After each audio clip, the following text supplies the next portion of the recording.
اعوذ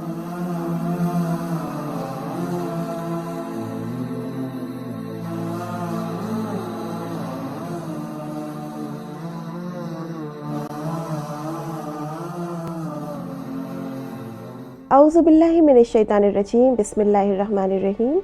ناظرین السلام علیکم، میں ہوں سمینہ زیدی۔ پروگرام خود شناسی خدا شناسی میں آپ کا خیر مقدم ہے۔ جیسا کہ آپ جانتے ہیں کہ اپنے اس پروگرام میں ہم اس بات پر غور کرتے ہیں کہ انسان خود کو پہچان کے کس طرح سے خود کو سنوار سکتا ہے اور کس طرح سے خدا تک پہنچ سکتا ہے۔ ہر انسان میں بہت سی صلاحیتیں اور کمیاں ہوتی ہیں، اکثر جنہیں وہ خود بھی نہیں پہچان پاتا ہے اور اپنی معرفت نہیں رکھتا ہے۔ بس یوں ہی زندگی بسر ہوتی رہتی ہے، جبکہ ہمارے لیے تمام معاملات میں غور و فکر کرنا بہت ضروری ہے۔ رسول خدا محمد مصطفیٰ صلی اللہ علیہ وآلہ وسلم فرماتے ہیں، من عرف نفسہ فقد عرف ربہ، جس نے اپنے نفس کو پہچانا اس نے بتحقیق اپنے رب کو پہچان لیا۔ بس اللہ تک پہنچنے کے لیے، اس کی معرفت حاصل کرنے کے لیے خود اپنی معرفت حاصل کرنا ضروری ہے۔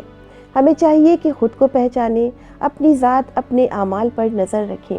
انسان خود کو پہچان کر اپنی معرفت حاصل کر کے خدا تک پہنچتا ہے۔ جب ہم اپنی طرف نگاہ کرتے ہیں تو اپنی ناتوانیوں اور کمزوریوں پر نگاہ جاتی ہے۔ انسان ہر معاملے میں اللہ کا محتاج ہے، تو کس بات پر غرور کرے، اور ایسی کون سی صلاحیتیں ہیں کہ جن کی بنا پر غرور میں مبتلا ہو جائے؟ کیونکہ کسی کے اندر اگر کچھ صلاحیتیں ہیں بھی تو اللہ کی عطا کردہ ہے، لیکن انسان اپنی خوبیوں پر فخر کرنے لگتا ہے اور سرکشی میں مبتلا ہو جاتا ہے، جبکہ سرکشی نفس کی پستی کی علامت ہے۔ قرآن کریم بھی ہمیں سرکشی سے منع فرماتا ہے۔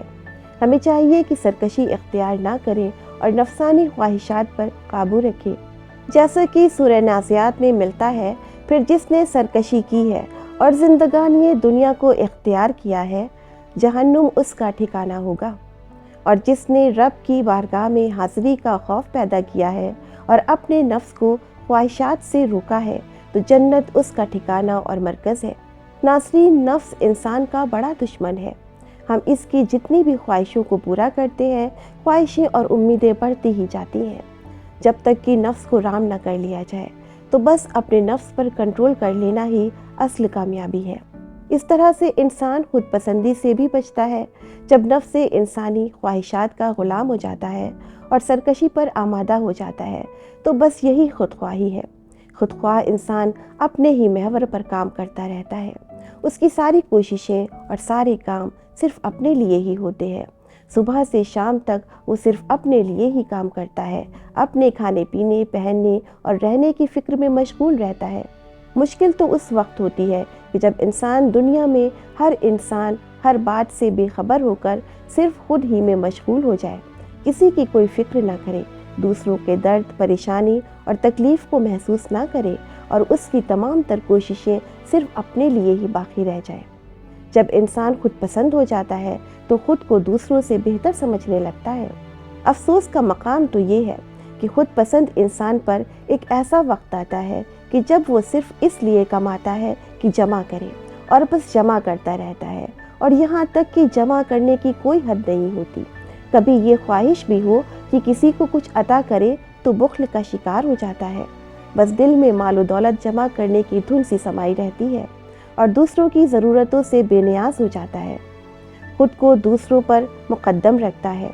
بس ضرورت اس بات کی ہے کہ اپنی نفسانی خواہشوں کو اپنا معبود نہ بنا لیا جائے، جیسا کہ سورہ جاثیہ کی آیت نمبر 23 میں ملتا ہے، کیا آپ نے اس شخص کو بھی دیکھا ہے جس نے اپنی خواہش ہی کو خدا بنا لیا ہے، اور خدا نے اس کے علم کے باوجود اسے گمراہی میں چھوڑ دیا ہے، اور اس کے کان اور دل پر مہر لگا دی ہے، اور اس کی آنکھ پر پردے پڑے ہوئے ہیں، اور خدا کے بعد کون ہدایت کر سکتا ہے؟ کیا تم اتنا بھی غور نہیں کرتے ہو؟ ایک مرتبہ کا واقعہ ہے کہ ایک عارف سے سوال کیا گیا کہ رسول اکرم صلی اللہ علیہ وآلہ وسلم نے یہ حدیث کس لیے ارشاد فرمائی، یعنی خود تمہارا نفس تمہارے دشمنوں میں سب سے بڑا اور خطرناک دشمن ہے۔ اس نے جواب دیا کہ رسول اکرم صلی اللہ علیہ وآلہ وسلم نے یہ اس لیے فرمایا کہ اگر تم اپنے کسی دشمن سے نیکی کرو اور جو مانگے اسے دے دو تو وہ تمہارا دوست بن جاتا ہے، سوائے نفس کے کہ تم اس کی جتنی مدارات کرو وہ اتنا ہی زیادہ تمہارا دشمن بن جاتا ہے، یعنی اس کی خواہشیں بڑھتی ہی جاتی ہیں۔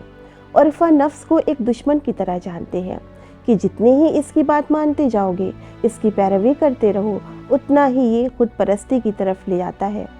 جیسا کہ دعائے مکارم الاخلاق میں ملتا ہے، میرے نفس کو بندگی اور عبادت کے لیے رام کر اور خود پسندی سے میری عبادت کو فاسد نہ ہونے دے۔ بس چاہیے کہ خود خواہی سے بچے۔